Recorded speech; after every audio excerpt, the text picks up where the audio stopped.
बाबा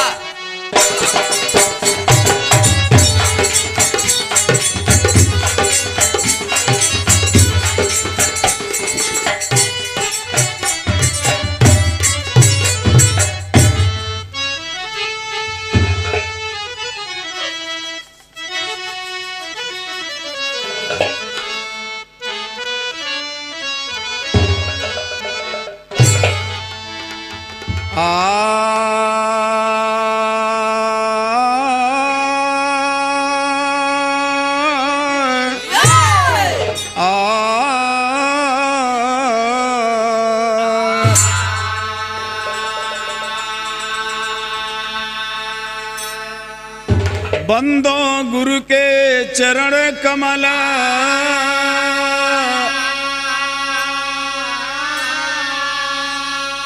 बंदो गौरी गणे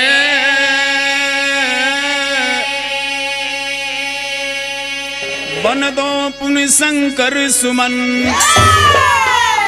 जय जय भारत देव।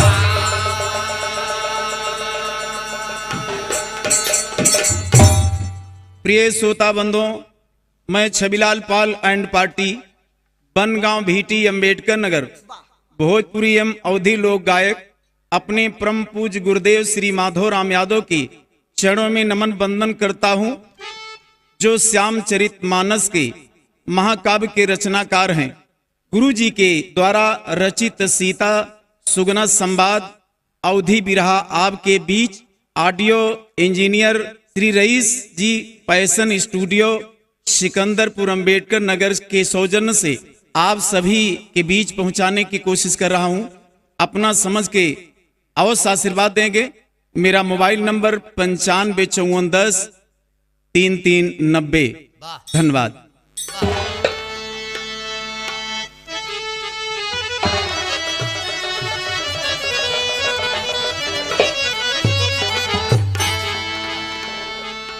हनुमत कहाँ लगाया देर, पालक रहा सभा में टेर, शारद माता हाथ दा फेर, फेरी के ज्ञान ले आवा निर्मल होए शरीर,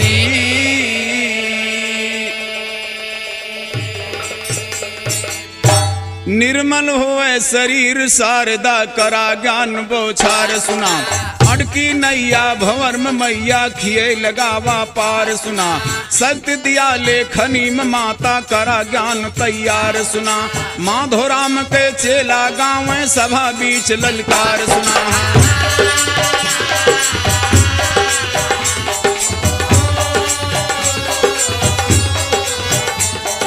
जनक नंदनी सिया भवानी का जाने संसार सुना, बालेपन के हाल कहूँ जब सीता रही कुमार सुना, एक दिन देवी सखियन के संग करने लगी सिंगार सुना, हाथे कंघी लई के सीता छोटी रहे संवार सुना।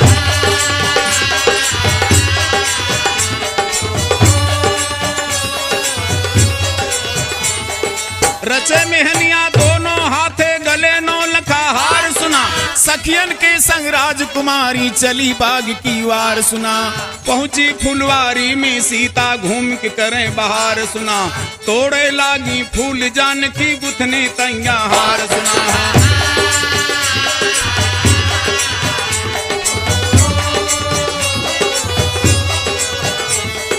बैठ रहा डाली पे सिक्का खिस्सा दिए उघार सुना, कहे लाग सुगा सुगनी से प्यारी कनवा पार सुना, यही जानकी जनक की बिटिया लक्ष्मी कई अवतार सुना, इनकर शादी राम से होए लिखा ग्रंथ माधार सुना।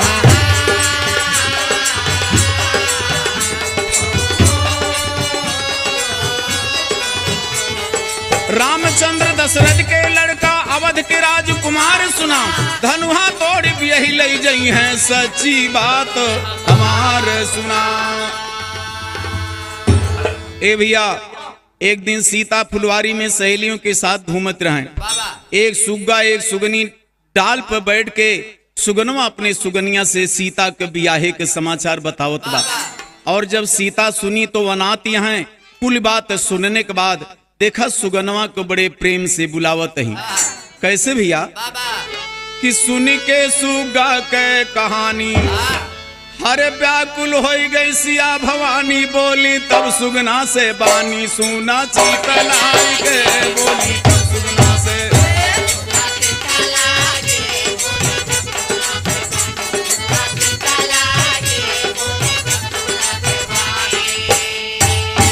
कहाँ से ज्योतिष पढ़ के आया कहाँ से ज्योतिष पढ़ के आया हर हमरे ब्याह का हाल सुनाया या कि हमका देख चिढ़ाया बोला समुझाए के या कि हमका दे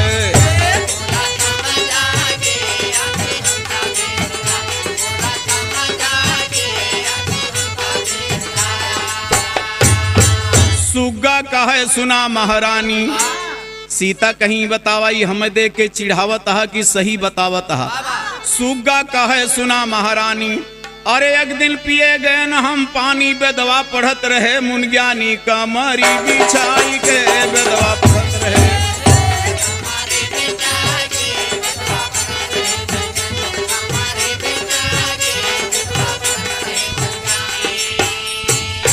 सुन के मुनिवर से ही बात हरे बाटी सुगनी से बतलात जुड़े रघुवर से नात कही गोहराई के जुड़े रघुवर से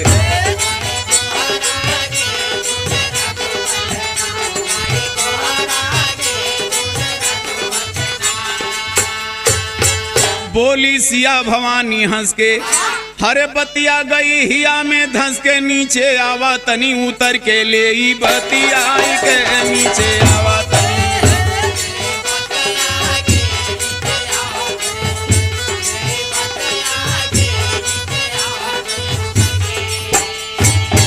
तोहार ने की ना बिसरैबे तू का दूधवा भात खिलौबे तो के गले से लगौबे ली फुसिलाई के तो के गले से लगौबे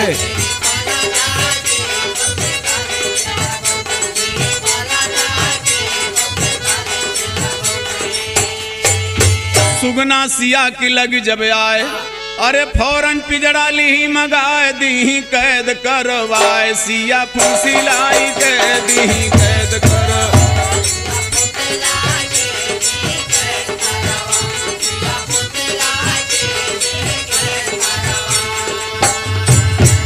बुलाई तो बड़े प्रेम से लेकिन पिजड़ा मगा के सुगनवा के कैद कैले तही तो सुगना कहा जोड़ी के हाथ हर सीता काट लिया बर्मा छूटे सुगनी के साथ मारे बिल खाई के छूटे सुगनी के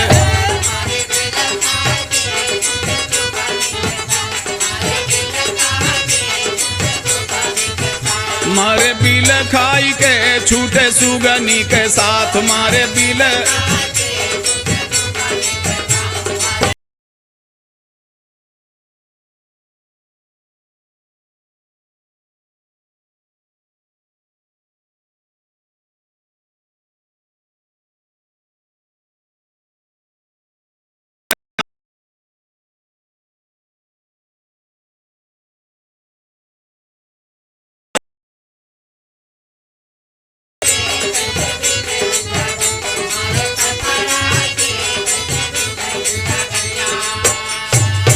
सीता कहीं सोचिला मनमा जो ना ब्याहब राम के संग मा पौब्या सजा हमारे घर मा राख बंधवाई के पौब्या सजा हमारे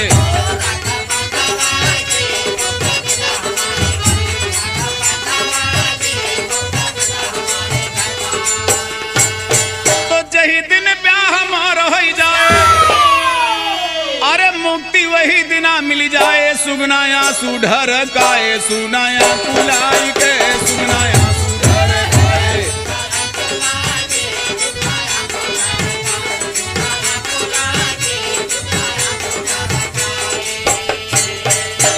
सुगना रोवत बा सीता छोड़त नाया है देखा रोवत कैसे बा भैया हरे राम सुगनया नवा से बरस पनिया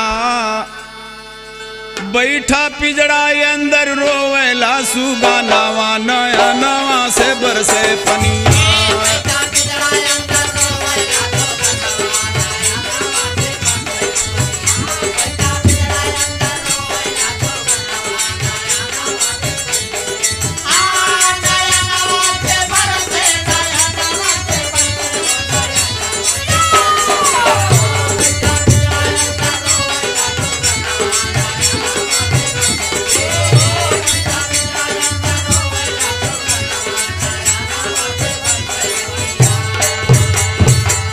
रोय रोय के सुगना बोला सुन लो राजकुमारी, अरे कौन खताब है संगमा तोहरे, दिहु कैदमा डारी प्यारी सुगनी का कई दिहु बेगाना नया नाम से बरसे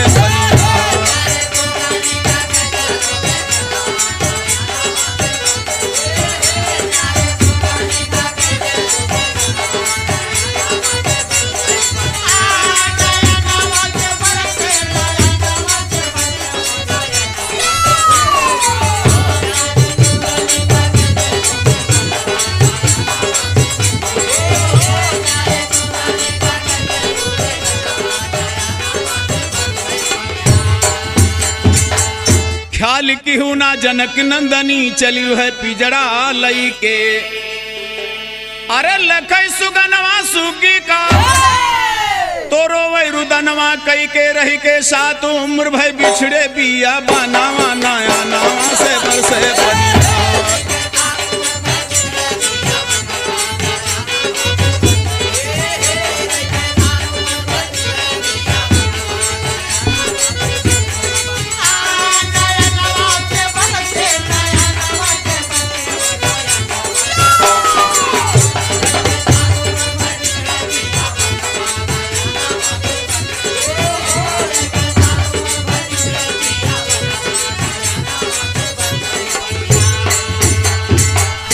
देखा रो रो के सुगना सीता से कहत बा कि समय मार सुगनिया गर्भ होती बा, हमें छोड़ देना बहुत परेशान हुए, लेकिन बाबूजी सीता जी मानत ना है।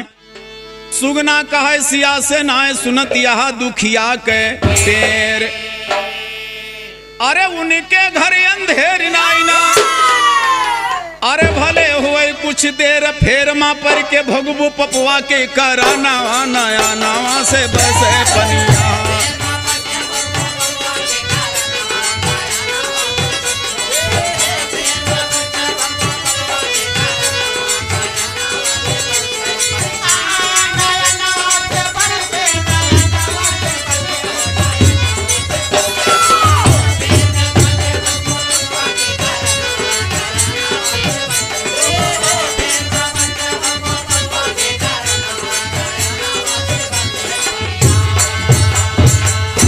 ए भैया सुगनी बैठ डाल पे रोवे छूटे पिया के साथ, अरे सुगना बैठा पिजड़ा अंदर रोवे पीट के मात हाथ में पड़ा सिया की चल भजियल खाना नया नावा से बरसे बनिया।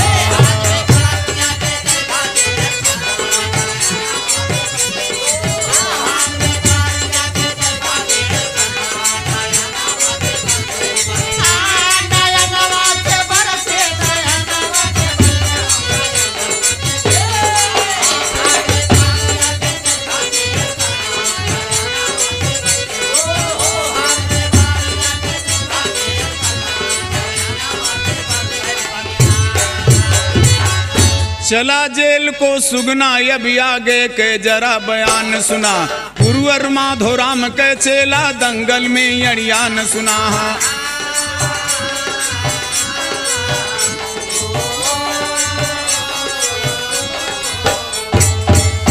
हेरी के ज्ञान ले आवा निर्मल होए शरीर।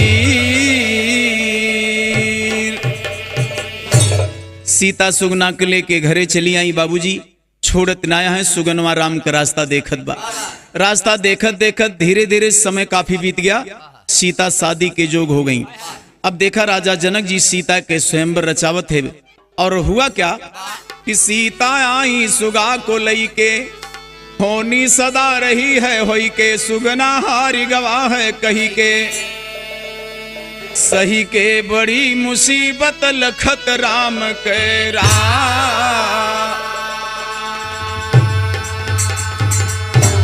लखत राम के राह सुगनवा चिंता गई समाई जी।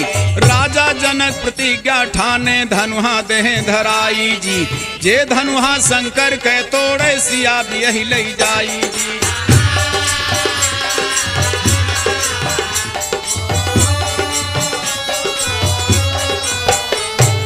जे धनुहा शंकर के तोड़े सिया भी यही ले जाई जी। राम सिया से भई सगाई जी। वही समय पिजड़ा सुगना के मड़े माँ धरवाई जी। वह रसमिया टई अब तक कठऊ सुगा बनवाई जी। असली तो क्यों लाए सके ना नकली दिए धराई जी। हाँ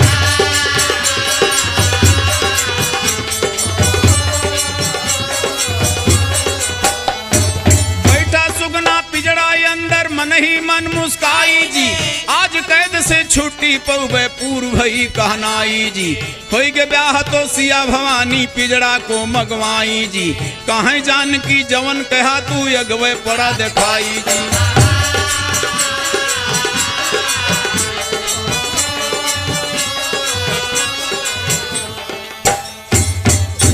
और देखें उस स्वयंवर में तमाम लोग आए हैं, लेकिन राम ने धनुष को तोड़ा और सीताराम के गले में जयमाल डाला। देवताओं ने फूलों की वर्षा किया, क्योंकि स्वर्ग के समान जनकपुर सजा है। और यह अयोध्या खबर आई, महाराज दशरथ बरात साज के जनकपुर गए और राम के चारों भाई की एक साथ में शादी होती है। तो देखें 4 लाइन सहेली लोग गीत गावत हैं। पहले 2 लाइन विवाह गीत सुनिए तो का गावत हैं भैया। अरे मन मोह मोहनी मूर्तिया सखी दुल्हा के सूरतिया।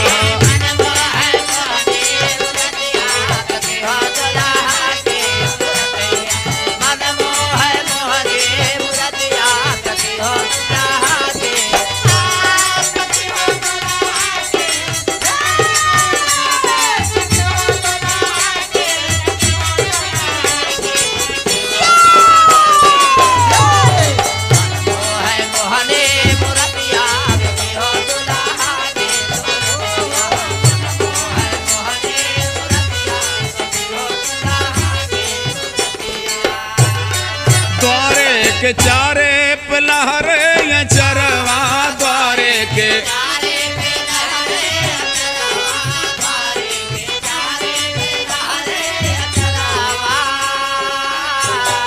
मंगल के गीत गावे बरसावे बिरवा। मंगल के गीत गावे बरसावे बिरवा।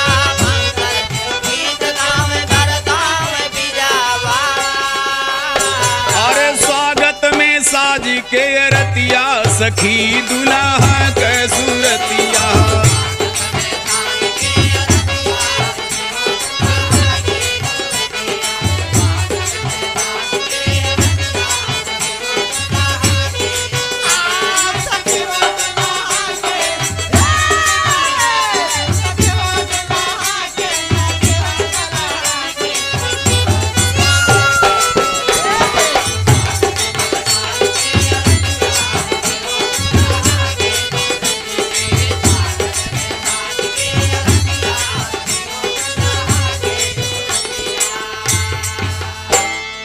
दुल्हन के सर के सुभग सिंगरवा। दुल्हन के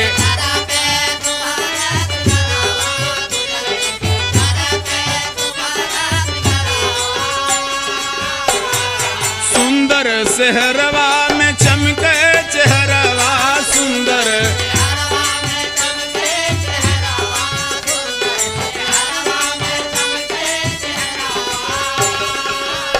अरे मुखड़े पे सूरज की ज्योतिया सखी दुल्हा के सूरतिया।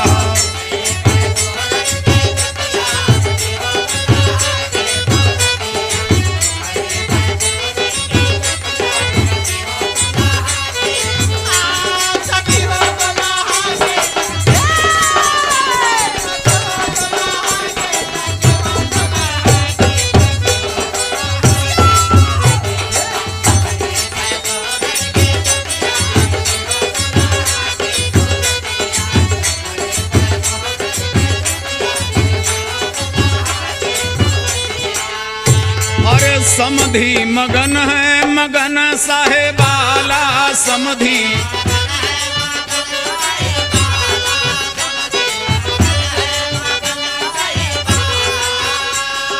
ओठवा पे झलके प्रीतिया के प्याला।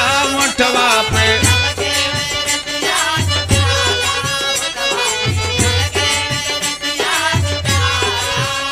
अरे शोभा निराली सखी दुल्हा के सूरतिया।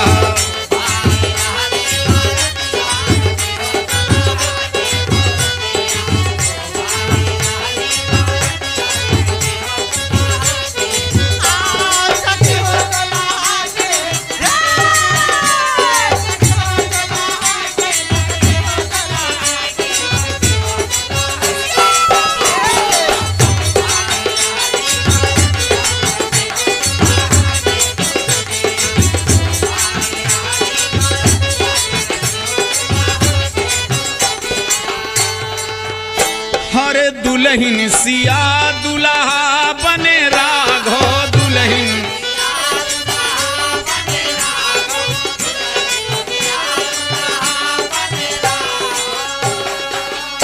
अरे पूजे चरण छबिलाल राणा माधो पूजे।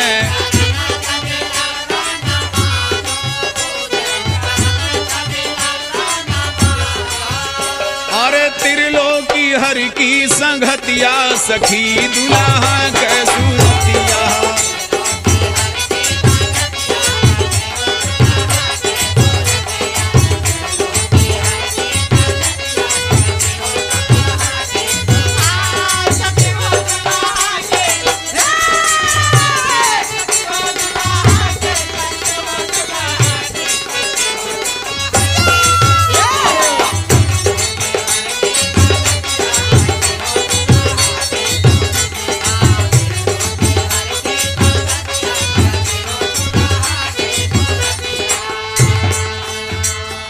माताएं बहनें तरह तरह के गीत गौने गावत हैं भैया। शादी के समय में गीत गौने भे बड़े प्रेम से काहे से की प्रमाण मिलत है।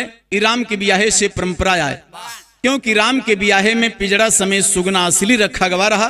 तो आजकल भैया सब कट्ठू सुग्गा बनवाते, लेकिन सीता जी सुगना का पिजड़े से मगा के बाबूजी विदाई करत हैं।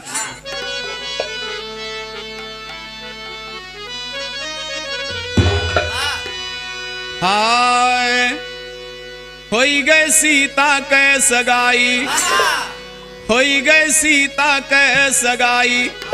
अरे पिजड़ा मड़े से मगाई करे सुगा के विदाई। सुकुमारी ना करे सुगा के विदाई।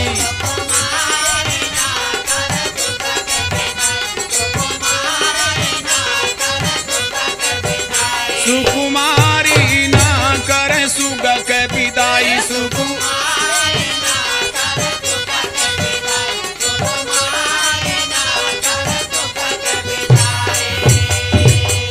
बोली सुगा से भवानी, अरे सच्ची होई गे तोहरी पानी। हमका राम मिले सैलानी धनुधारी ना हमका राम मिले है।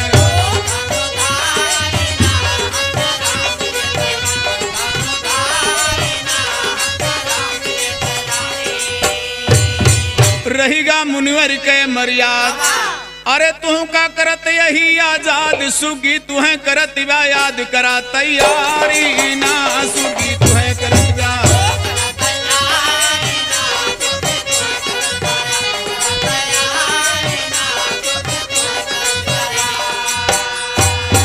सीता यही किस्म बतलाए।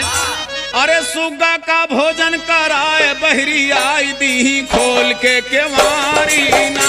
बहरी आई दी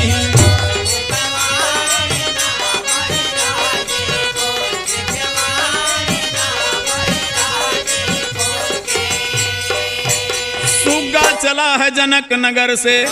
अरे दोनों नैने प्रेम रस बरसे। सुगी से मिलई का तरस दिल मझारी ना। सुगी से मिलई का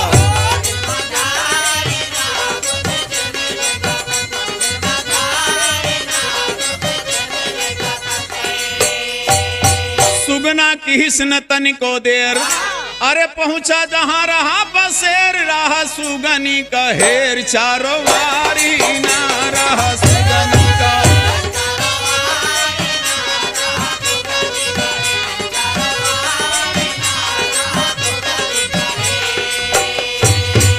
सुगनवा उड़त उड़त अपने बाबूजी स्थान पर पहुंचत बा। चारों ओर सुगनिया के हेरत बा, लेकिन सुगनिया सुगना के वियोग में खत्म हो गिरा है।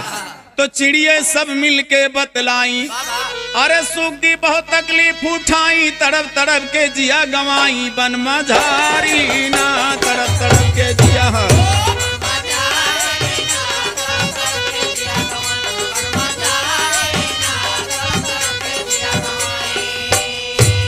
सुगनी चली गई तू का छोड़, यह दुनिया से नाता तोड़ ली, मौत से वह जोड़ रिश्तेदारी ना ली, मौत से वह।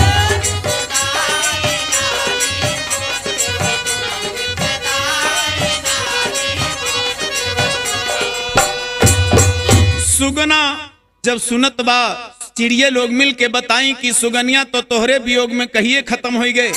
अब आज इतना दिन के बाद सुगनिया कहेरे चला है। ए भैया तो सुन के सुगना भवा तमाम, अरे सीता की हो गजब के काम, तू है राम मिले हम काबू जारी ना, तू है राम मिले।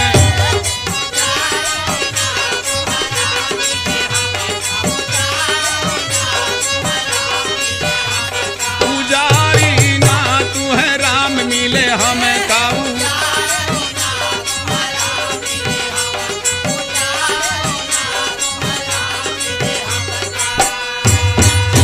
सुगनवा रोवत बा भैया और कहत बा करे सीता ही तोहार जोड़ा तो बन गया, लेकिन हमार जोड़ा बिगाड़ दिहु। देखा बाबूजी रो रो के सीता का कहत है सुगनवा।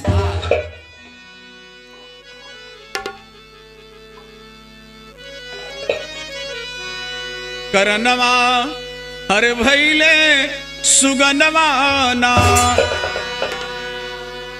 सुगनी भागल छोड़ जहनवा, करनवा भैले सुगनवा ना।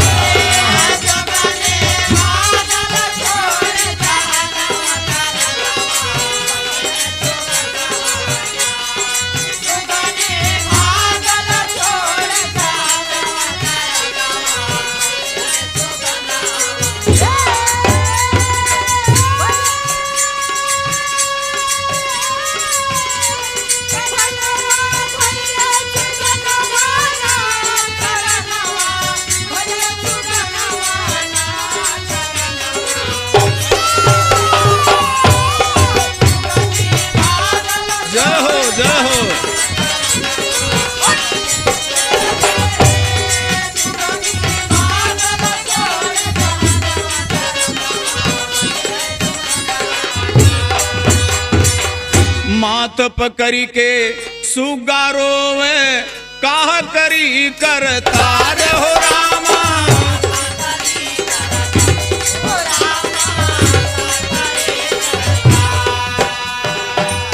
अरे बिन सुगनी सुगा के नैया, हर डूबती बा मझधार की, उड़ी गए हमरो मयन माना, उड़ी गए हमरो मयन माना, होई गए बनवा बीच सपनवा, करनवा भैले सुगनवा ना। होई गए बनवा बीच सपनवा, होई गए बनवा बीच सपनवा। रोते रोते बाबूजी सुगनवा क्रोध में आ गया और क्रोध में आकर के सीता जी को श्राप दे रहा है। क्रोधित हुआ सुगनवा सुन के तीस सिया को श्राप, अरे सिया तोहरे मुड़े पे हरे भासवा रही पाप, कि रोईबू तू एक दिन माना, रोईबू तू एक दिन माना, पैरी होई है सजनवा, करनवा भैले सुगनवा।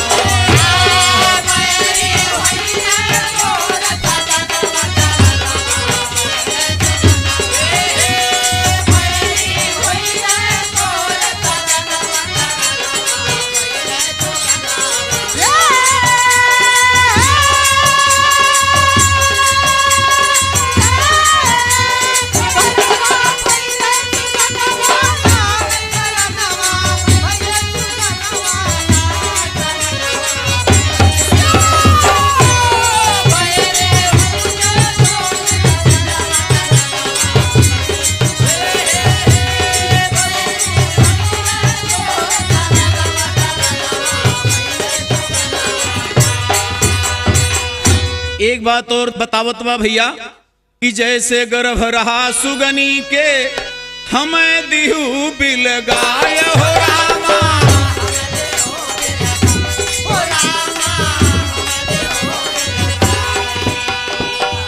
अरे वैसे गर्भवती हो बूता हर राम दिए बहिरिया करबू सियारुदन माना करबू सियारुदन माना छूटे अवध नगर यस धनमा करनमा भइले सुगनमा।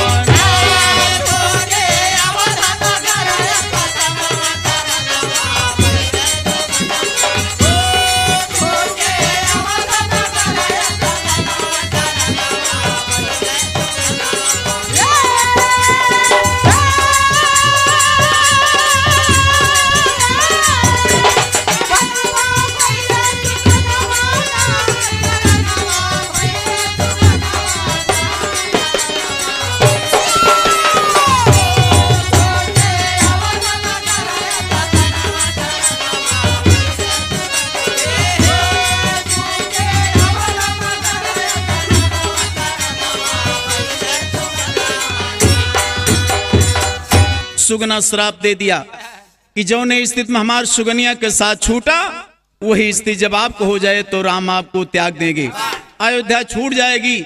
सुगना श्राप दे करके बाबूजी हुआ क्या, एक फल तू निश्चय पौबू कही के सुगनो मरीगा हो रामा।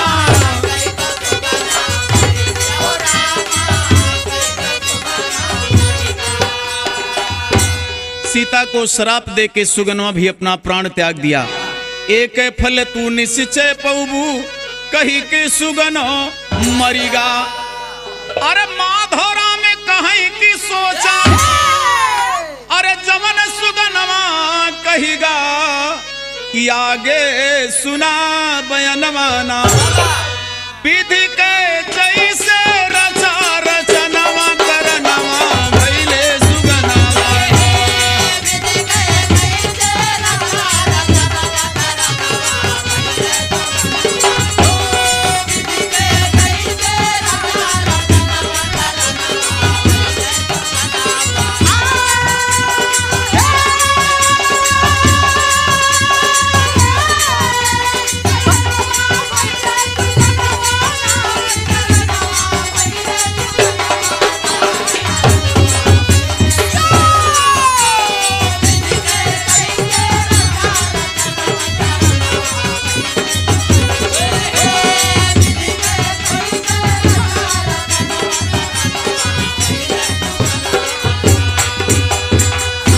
तो देखो भैया सुगना तो खत्म होगी, लेकिन आगे सुना कहना है हरे दई के सराप वही मरीगा सुगनमा। ए भैया हरे दई के सराप वही मरीगा सुगनमा। हरे आगे के सुन ला बयानवा ना भैया आगे के।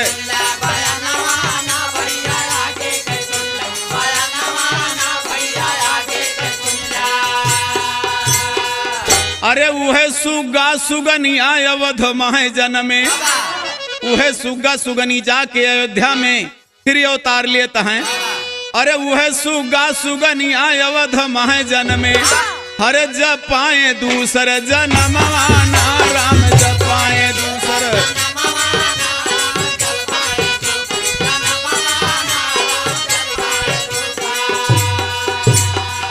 अरे जन्मी सुगनिया होई के धोबिनी जन्मा धोबी होई के सुगनवाना जन्मा धोबी।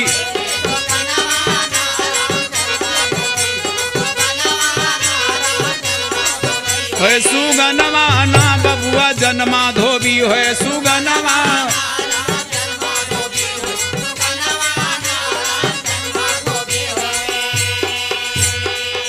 सुगनी जाके धोबी की यहाँ लड़की भय और वह सुगनवा जाके धोबी की यहाँ लड़का भा। अयोध्या नगर में दोनों को भैया बियाह फिर भा, लेकिन दोनों को मौका कब मिलत बा। हरे जीत के लंका से जब आए रामचंद्र। दोनों का घात तब लाग जब लंका से मर्यादा पुरुषोत्तम राम जीत के अयोध्या में आए। हर लंका से जीत के जब आए रामचंद्र, अरे बैठे अवध के आसनवा ना राम बैठे।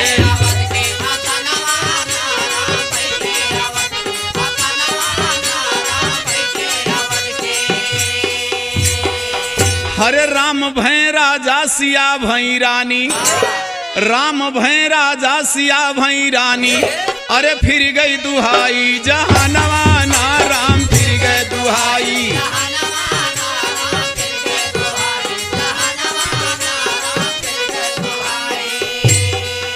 अरे मुखबिर राम कई अयोध्या में घूमी रहे, अरे रहा भगवान के हुकुमवा ना राम रहा भगवान के है।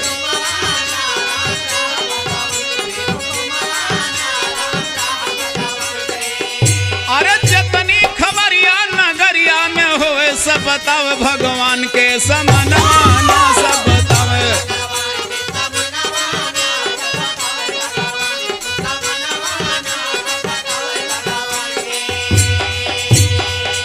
राम राजा भय सिया रानी भई राजपाट शुरू किए, लेकिन संजोग से देखा राम के मुखबिर पूरे अयोध्या में घूमे और जौन रात में संदेश सुने सवेरे भगवान के दरबार में पेश करे। तो कहना है सब भगवान से बतलावे जो समाचार मिल जावे जी, सब भगवान से बतलावे जो समाचार मिल जावे जी। गुरुवर माधो राम के चेला हाथ जोड़ सिर नावे जी।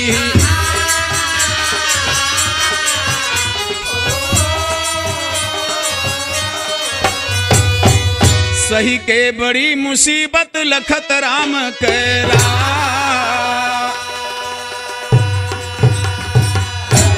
भगवान भक्तों के हितकारी जब से राजभार सिरधारी, प्रजा कोई ना रहा दुखारी। भारी चर्चा जग में रामचंद्र के हो,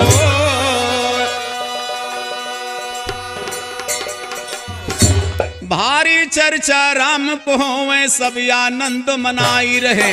कोयल बैठ डाल पे गावे पपिया शोर मचाई रहे। सिंह और बकरी दोनों ये घाटे नीर पिलाए रहे। नारी सब पतिव्रता पद की सेवा में चितलाई रहे।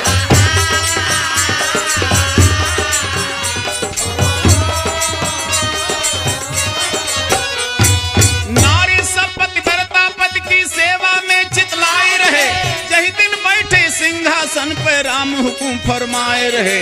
जतनी खबर नगर में हो वही दूत से पता लगाई रहे। जो कुछ भेद मिले दूतन का राम से आई बताई रहे। उहे धोबिनिया यो धोबी बदला लेने को आई रहे।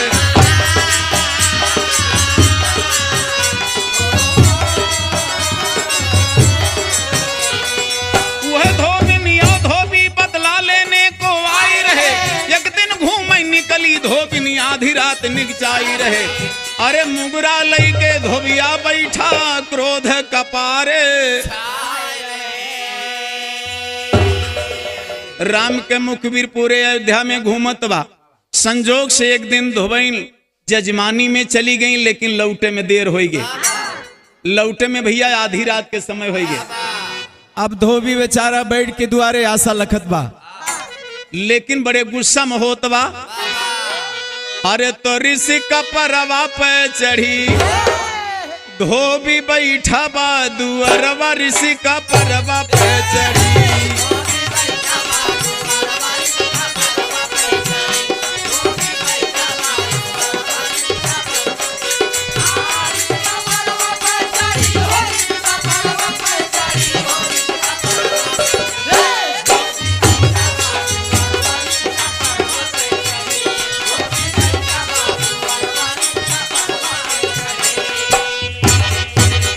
धोबी बैठी दुआरे निरखे लौटी ना धोबैनिया। आधी रात चली मटकत के अरे द्वारे पहुंची धनिया। जनिया खोले लगी के मरवा। ऋषि का परवा पैसे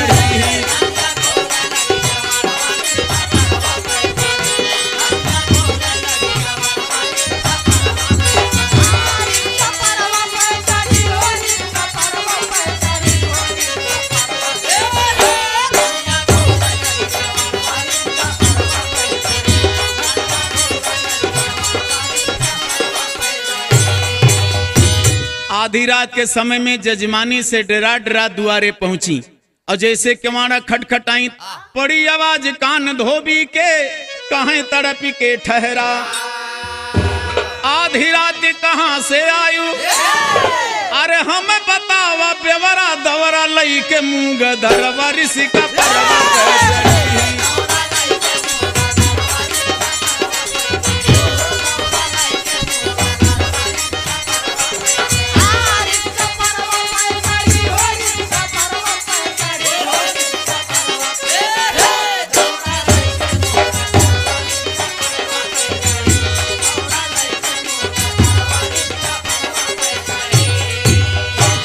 देखा भैया धोबीराम सही गुस्सा न है, गलत बात ना है ना। अरे तोहरो सबके मेहरारू वहीं लेट हो जाए तो तोहरो सब जवाब सवाल करबे कि का हो कहाँ रही हो। तो धोबीराम कहें कि तोहर हम चाल जानत ही और तोहर कोनो कारण जरूर बा जो ने तनी रात की आवतिया। ए भैया कहना है कि चढ़ी जवानी नोखे कई तू मारतिया घुमंडा, चढ़ी जवानी नोखे कई तू मारत यहाँ घुमंडा। हमहू गदहा बैठी द्वार पे अरे सेवत बाटी अंडा, झंडा गाड़े यही बहरवा ऋषि का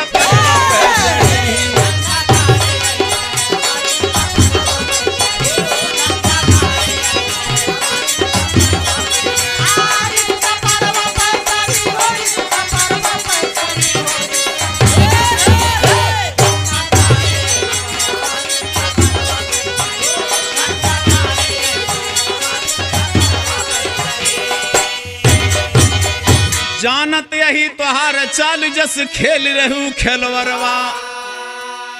हम का उल्लू बन यार संग अरे मारत यहाँ लहरवा, परवा मागुह के फूलरवा ऋषि का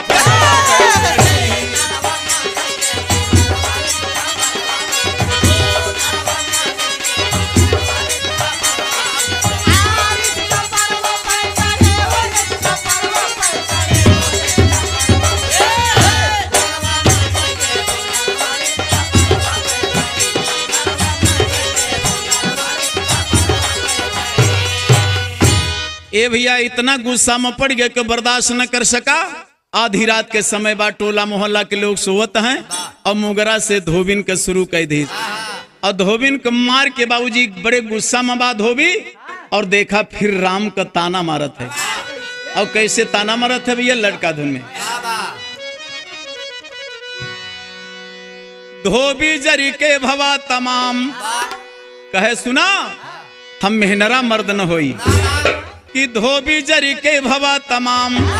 अरे हमका समझ लिहू तू राम जे औरत के बना गुलाम, ना लजावा ना जे औरत के बना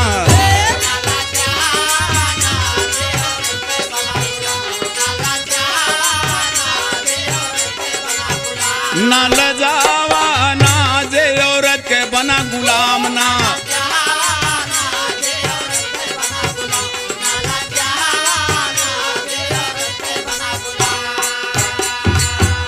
कहे हमका राम न समझियो, राम तो मेहरारू के गुलाम रहे। ए भैया दुनिया जाने किस्सा जिनकर, दुनिया जाने किस्सा जिनकर। अरे लईगा सीता को 10 कंदर लई जाके लंका के अंदर बैठावा ना, लई जाके लंका के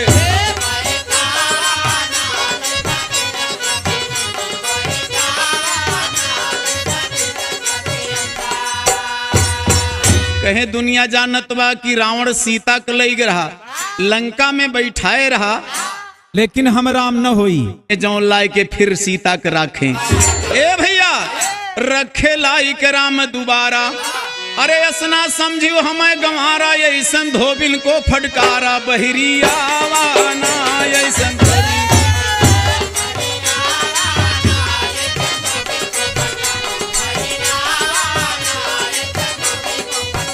बहरिया वाना ऐसन धोबिन का फटकारा बहरी।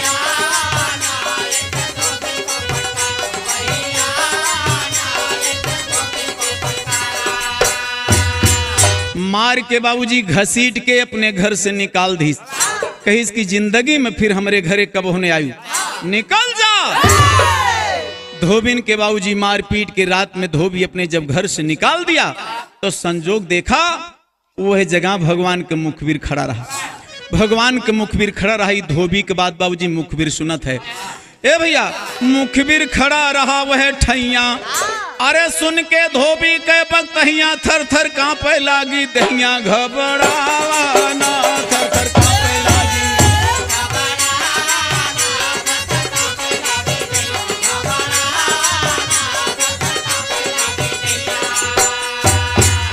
मुखबिरी धोबी की बात सुन करके, सीता का ताना सुन करके बाबूजी घबराए गए और रोवत बा। लेकिन हुआ क्या कि जबकि भवा भोर भिनसार, जबकि भवा भोर भिनसार, अरे पहुंचा जहां लाग दरबार, बैठे अवधपति करतार, सिर नावाना बैठे अवधपति।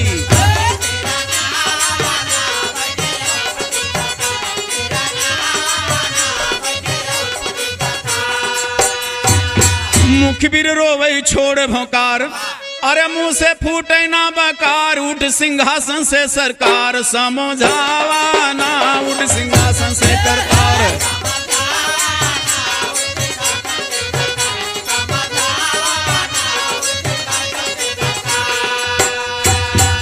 भगवान श्री रामचंद्र जी के सामने मुखबिर रोवत बा, कुछ बोलत ना, न दरबार खचा खच भरा बा। भगवान श्री रामचंद्र जी उठ के जाए के मुखबिर के समझावत हैं। ए भैया मुखबिर से बोलत है, भगवान आखिर का बात बा, काहे के रोवत हा? तो बोले सियापति भगवान, अरे मुखबिर साफ है करा बयान, काहे यहाँ डरानिया सुआ बहावाना, काहे यहाँ डरानी।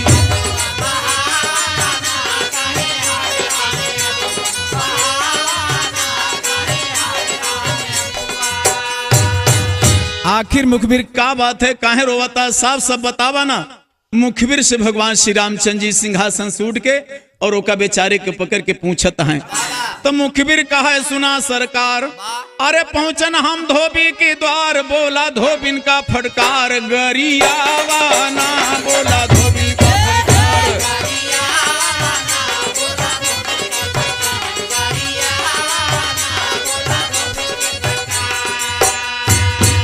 महाराज रात में घूमत रहे, आधी रात के समय रहा। एक थी धोबिन पता नहीं देर हो गई, जजमानी बेचारी गई रही, और जो लौट के आए तो धोबी बहुत मारिस, मार गरियाई को घर से निकाल दी, और आप का सीता जी का ताना मारिस। भगवान श्री रामचंद्र के पकड़ के मुखबिर बाबूजी रोवत है। भगवान ई बात सुन के बाबूजी घबराएगी, करे ये धोबी हमको कैसे ताना मार दिया। ए भैया मुखबिर कहे, सुना सरकार, अरे पहुंचन हम धोबी के द्वार, और भोला धोबिन का फटकार, गरियावा धोबी मारी सिया को ताना, धोबी मारी सिया को ताना, अरे हमरे लगा कलेजे बाना, कैसे करी बयाना, जी भेना समावाना, कैसे करी बहाना।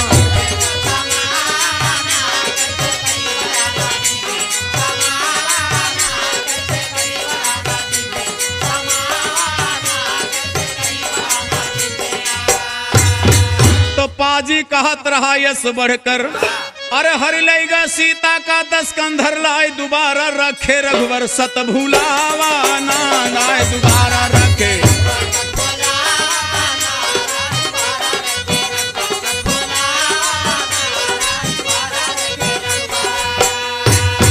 तो नायो रत के बनब गुलाम, अरे हो भाई जगमा बदनाम, हमका समझ लिहू जिन राम जे बिकावा ना, हमका समझ लिहू जिन राम।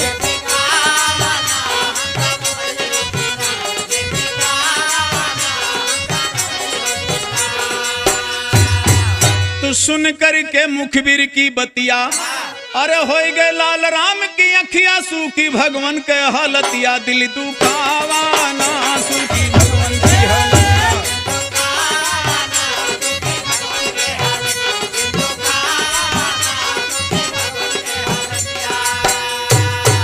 ये बात मुखबिर से सुन करके मर्यादा पुरुषोत्तम राम के चेहरा सूख गया, आंखों में आंसू आ गया। तुरंत लक्ष्मण को बुला के मर्यादा पुरुषोत्तम राम देखें क्या कहते हैं। ए भैया सुन करके मुखबिर की बतिया, अरे होई गए लाल राम के अखिया सूखी भगवन के हलतिया दिल दुखावाना। तुरंत लक्ष्मण को बुलवाए, अरे बोले रामचंद्र समझाई ले जा सिया काली वाई रथ सजावाना। ले जा सिया कह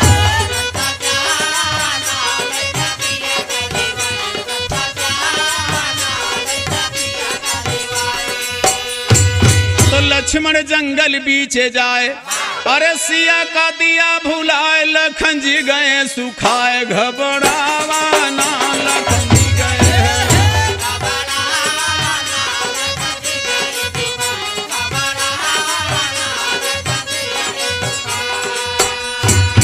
लक्ष्मण बोले शीश झुकाई, अरे भाभी कवन भूल कई डाई भैया काहे ऋषि आई सच बतावाना। भैया काहे ऋषि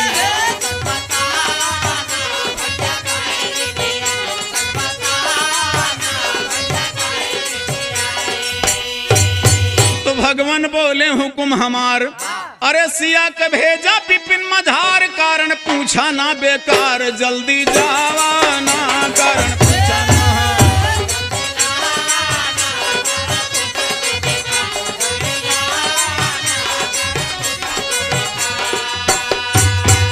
ये तनी बात मुखबिर से सुन करके मर्यादा पुरुषोत्तम सीता को त्याग कर दिए।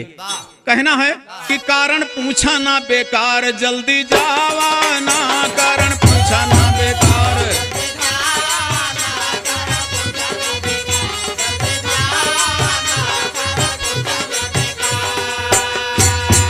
कारण पूछा ना बेकार श्री रामचंद्र समझाई ना। मुनि दर्शन का कहे बहाना सीता से रघुराई ना। रहा शराब सुगा सुगनी के पहले दहन बताई ना। बैठी रथ पे जनक नंदनी लक्ष्मण चले लिवाई ना।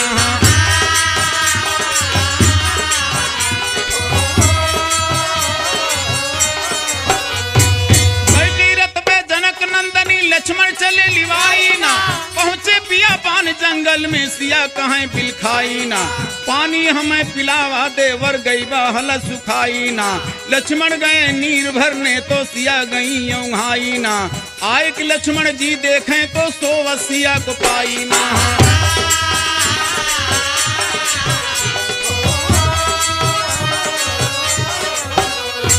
पानी रख के वही दगारा दिए तुरंत लौटाई ना। जब सिया सती के लखन पर दिखाई ना। रोवे पिया पान जंगल में विधना गए चढ़ाई ना। गुरुवर माधो राम सभा में हाथ जोड़ सिरनाई ना।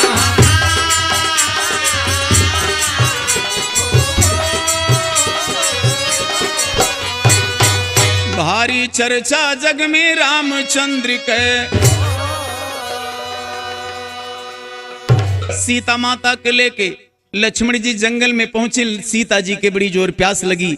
लक्ष्मण से बोली भैया कहाँ चलता पानी पिलादा हलक सुखाए जात बा। लक्ष्मण सीता का वहीं छोड़ के पानी लाने के लिए जाते हैं बाबूजी। और प्रमाण मिलता है कि जब लक्ष्मण लौट के आए तो सीता जी सोवत रहे। पानी वही जगह रख के लक्ष्मण आंखों में आंसू है और माता सीता के गोड़ धई के लक्ष्मण जी वापस चले आए। लेकिन कहना है कि सीता वन में करें पुकार। जब सीता के आंख खुली तो लक्ष्मण के ना पावत ही। चारों तरफ देखत ही जंगल जंगल और लक्ष्मण की आवाज लगा कि आंखों में आंसू भर के सीता वन में करें पुकार। लक्ष्मण देवर कहाँ हमार काहे भाग्या हमें विसार। डार के हमें कूप में कहाँ भया सपान। डार के हमें कूप माँ देवर छन माँ कहवा भया सपन। निर्जन पन माँ छोड़ के भाग्या कही कारण प्यारे लक्ष्मण। अरे पिया निर्दयी भया ना हमसे बतलाया कारण। हमें पिया जंगल माँ भेजा करने ऋषियन के दर्शन।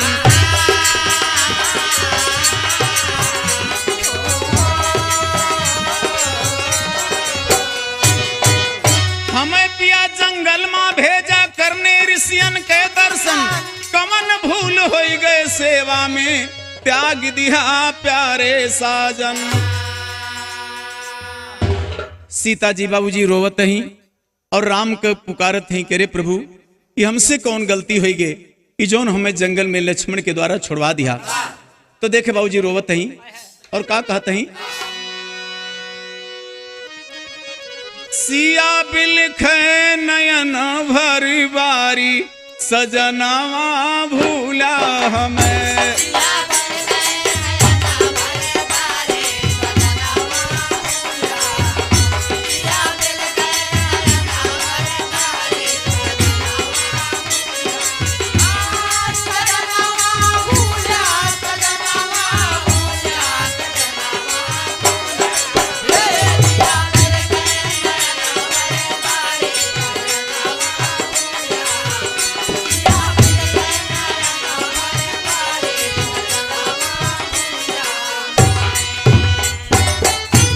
हमें भेजा लखन के गोहनवा ऋषियन के करे दर्शनवा, नाय जानो मैं दिल के मरमवा। हमें छोड़ गया जंगल मझारी सजनवा भूला हमें।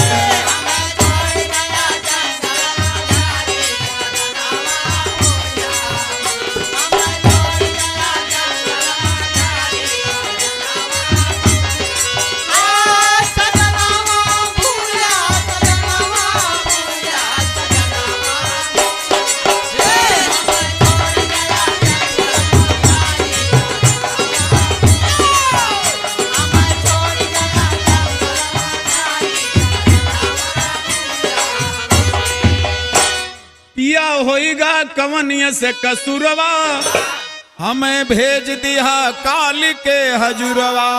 छूट नहीं हरियो छूटा ससुरवा, दिस दुनिया हमें ही बिसारी सजनवा भूला।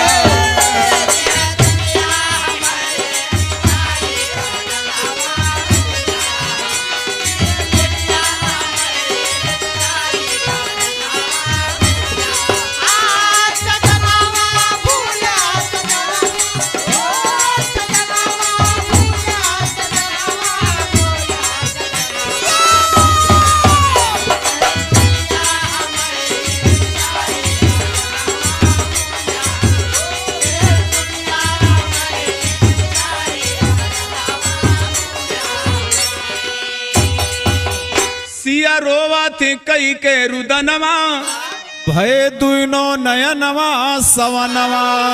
रोवे पशु पक्षी मोरियो सुगनवा, रोवे धरती सिया क महातारी सजनवा भूला।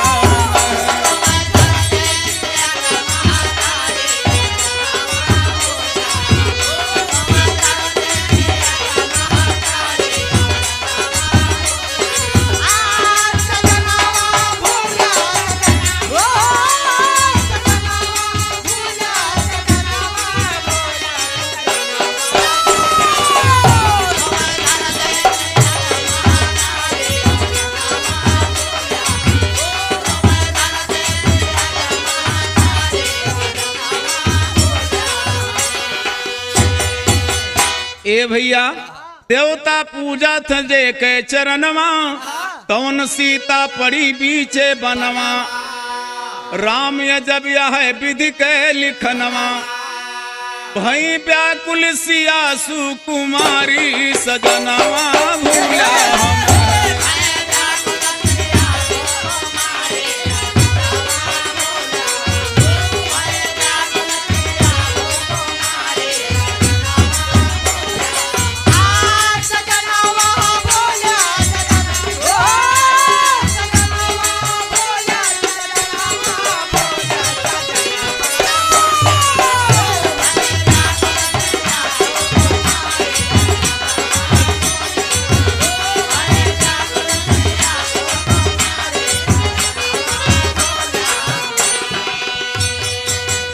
सीता माता जंगल में बाबूजी रोवत ही आगे पीछे क्यों सहारा दे वाला ना बा, लेकिन कैसे रोवत ही कि सीता बन में करें पुकार, सीता बन में करें पुकार।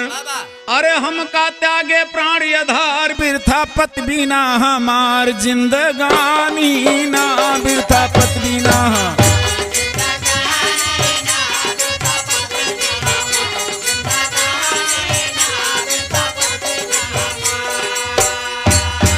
हे भगवान कहाँ का जाई, अरे काव जंगलवा में खाई, कैसे करैन बिताई कुलानी ना, कैसे करैन बिताई।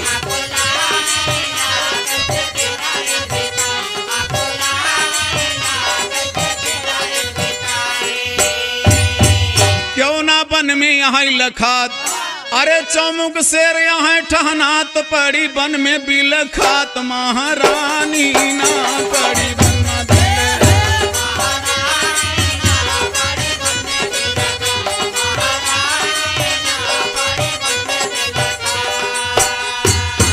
देखा किस्मत का खिलवाड़, अरे सीता लक्ष्मी कई अवतार, रोवत बाटी बन मझार, भय बिरानी ना, रोवत बाटी बन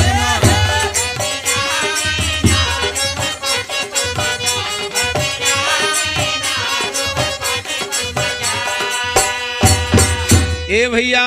तो होनी से ला गई ना ज्ञान, होनी बहुत बलवान होते भैया, हो के राहत है, होनी से ला गई ना ज्ञान, अरे हारे होनी से भगवान रहे बलिहाथे बीकान, सैलानी ना रहे बलिहाथे।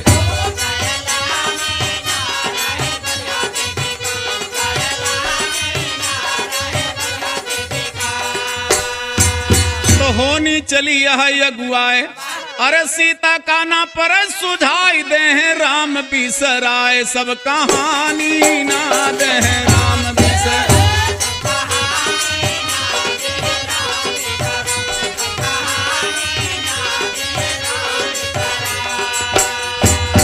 जकरी तैया दशरथ प्यारे, अरे जाके रावण को संघारे, धोबी के कहे बिसारे, तावन रानी ना धोबी के कहे।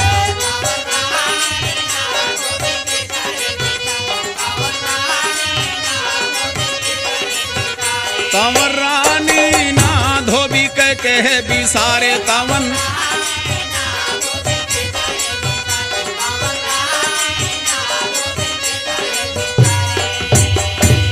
तो सीता सोचे दिल दरमियान, अरे हम का त्याग दे भगवान, दे दे दरिया में जान ली ठानी ना, दे दे दरिया में।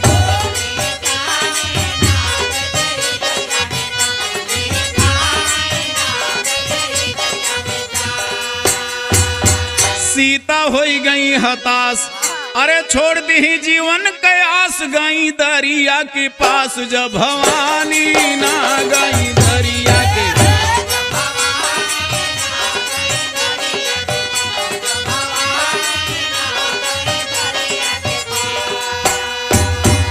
सीता जी सोचते हैं कि हमका राम त्याग दें तो हम प्राण गवाई दी दरिया में डूब के।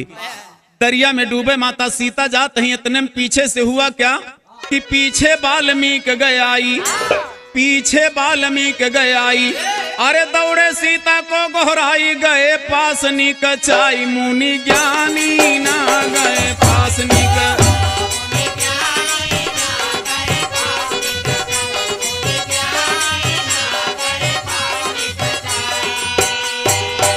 बोले सीता से सुजान, वाल्मीकि जी आकर के सीता का आवाज लगाए और बोले कि रे बेटी क्यों दरिया में जान देने जा रही हो। तो देखें भैया बोले हैं मुनि सुजान, अरे बेटी काहे देती जान, तोहरे जन्म संतान बरदानी ना, तोहरे जन्म संतान।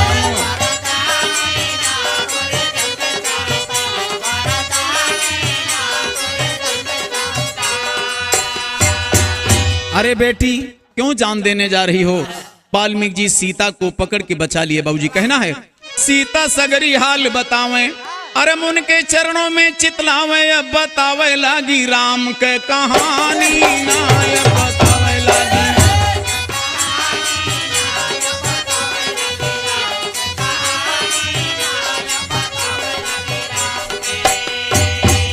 बाबा के चरणों में लिपट के सीता मैया रोवे लगी और पूरी कहानी राम के बतावे लगी। ए भैया मुनिवर सीता को लियाए, मुनिवर सीता को लियाए, अरे पहुंचे हैं कुटिया में जाए, अब सुनाई रहे कथा सा पुरानी ना, अब सुनाए रहे।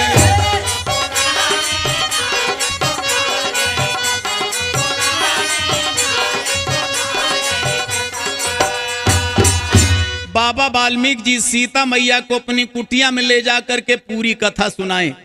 राम का कथा सीता से बतावत हैं और कहे देखा ये हम पहले लिख चुका है, जौन आज होत बाबो का हम पहले लिखे है, यही लिए ये जरूरी बा और चिंता मत कराब हमारे कुटिया में रहा। तो मुनवर सीता को छुपाए, मुनिवर सीता को छुपाए, अरे नावा बंदे भी धराएगा था रामायण से लाए, कभी छानी नागा था रामायण से।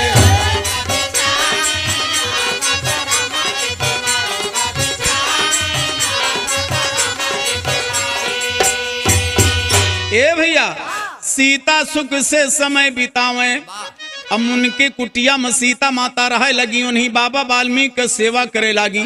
सीता सुख से समय बितावे, अरे मुन के चरणों में चितलावे, पिया याद आवे तब होवे गलानी ना, पिया याद आवे।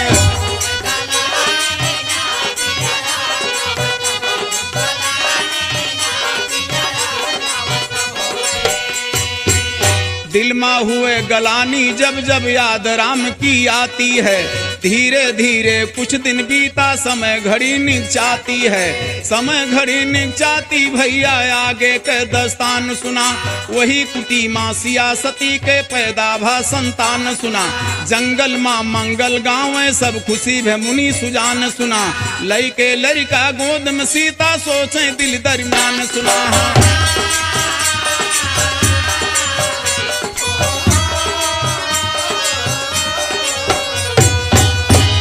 और जब बाबा वाल्मीकि की कुटिया में रह लगी, कुछ समय के बाद बाबूजी माता सीता के बाबा वाल्मीकि की कुटिया में एक सुंदर लड़का पैदा हुआ। और जब लड़का पैदा हुआ तो माता सीता अपने बच्चा के लेके गोद में रोवत ही। देखे बच्चा जब होता है तो बड़ी खुशी होती है, लेकिन आज माई सीता रोवत ही। और जब भगवान देवकी के पैदा भरे मथुरा में तो देवकी रोई थी, भगवान के पैदा होने पर देवकी माँ रो रही थी। और आज माता सीता लौ को गोद में लेके रोत हैं। का रोत हैं भैया,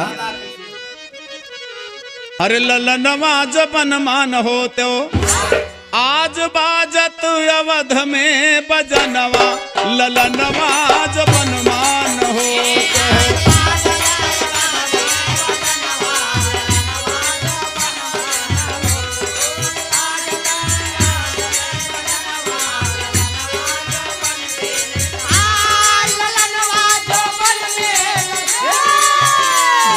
जय हो।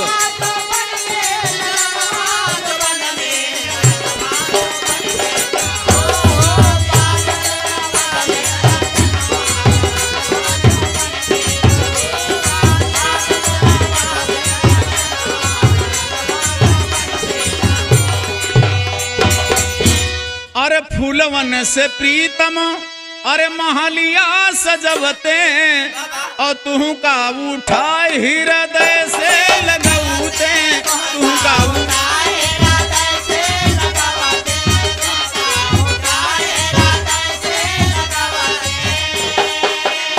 अरे सासू लुटौती खजनवा, ललनवा जबन में न हो।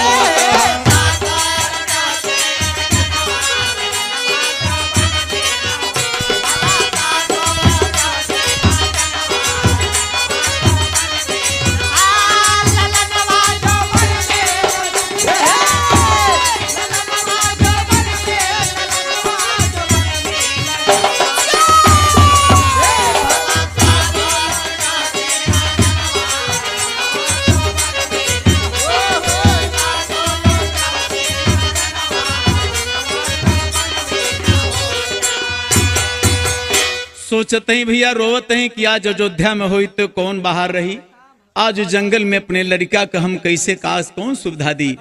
लेकिन का कहते हैं कि सखियन से आज अरे भर जाते महलिया, सखियन से आज भरी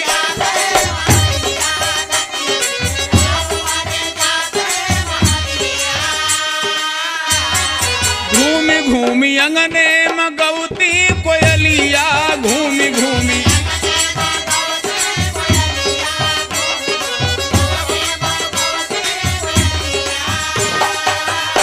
अरे चूमत तोहार मुँह गगनवा, ललनवा जबन में न हो।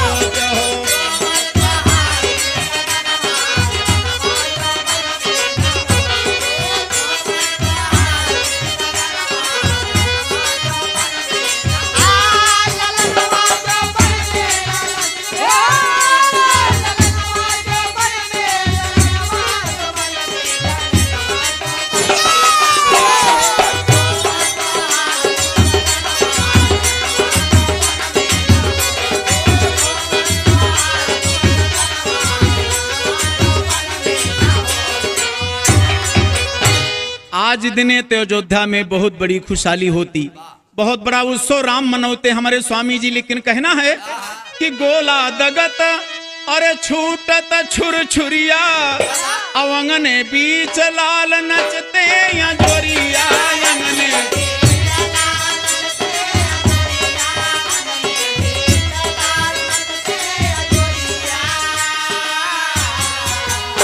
हर बरसत स्वर्ग से सुमनवा, ललनवा जो बन में न हो।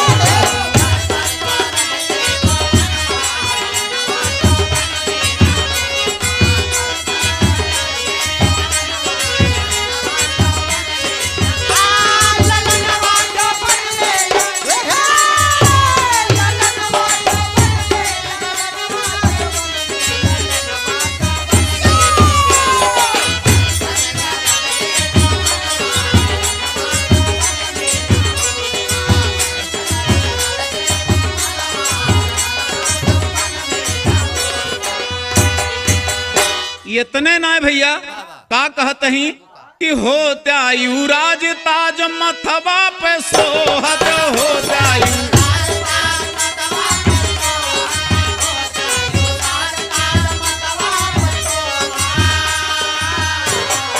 आसन यवध के डगर तोहरी जोहत, आसन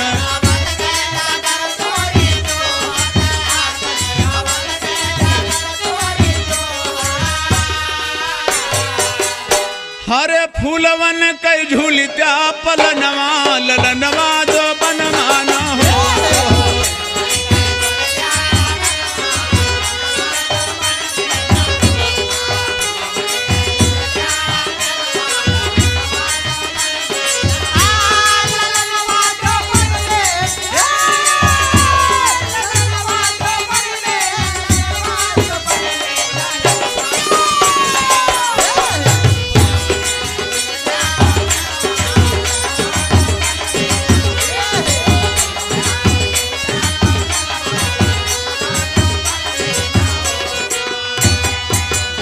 ये प्रकार से माता सीता लव को गोद में लेके बाबूजी रोवत थी, और वहां तमाम ऋषि महात्मा को बुला करके वाल्मीकि बाबा खंजड़ी बजवावत है, मंगल गीत गावत है, तमाम कीर्तन भजन होते भैया।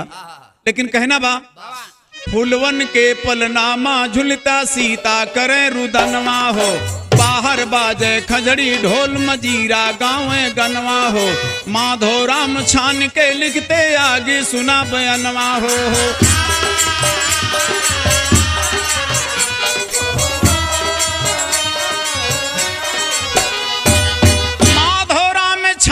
लिखते आगे सुना बयनवा, प्यारी के हमें कूप में कहवा भया सपान,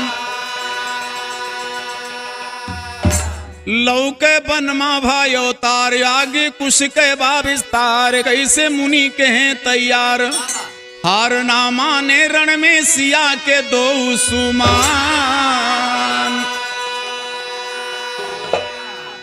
आगे कहानी अब आप लोग दूसरे भाग में सुनिएगा। बहुत बहुत धन्यवाद।